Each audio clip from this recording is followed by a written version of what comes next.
Bahorga zo'r yangilik bor. Sumalak qilmoqchi bo'layotganlar, bu video aynan sizlar uchun. Bahor kelishi bilan bahorning ko'rki hisoblangan sumalak qilish yana ham endi osonlashishi sababi o'zimizning Quvasoyda sumalakni noldan, ya'ni patka chiqib beradigan yangi xizmat turi paydo bo'ldi.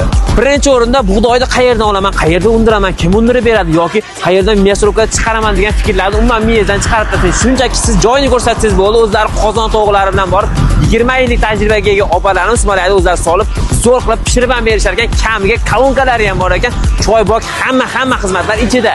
Sinfdoshlar yoki mahallani bir joyga yig'ish qiyin bo'lgan bu vaziyatda juda ham jonga og'riq kiradigan yangilik bo'libdi. Siz shunchaki sinfdoshlaringiz hozirroq bu videoni tashlab qo'ying yoki mahallaga siz shunchaki joyni ko'rsatib pulni bersangiz bo'ldi. Siz boshqa hech nimaga urinmaysiz, o'ynab kulib ketasiz xolos. Batafsil ma'lumot uchun pastga raqamga qo'ng'iroq qilib bu yangilikni sinfdoshlarimga, mahalladoshlarimga yetkazsam bo'lmaydi.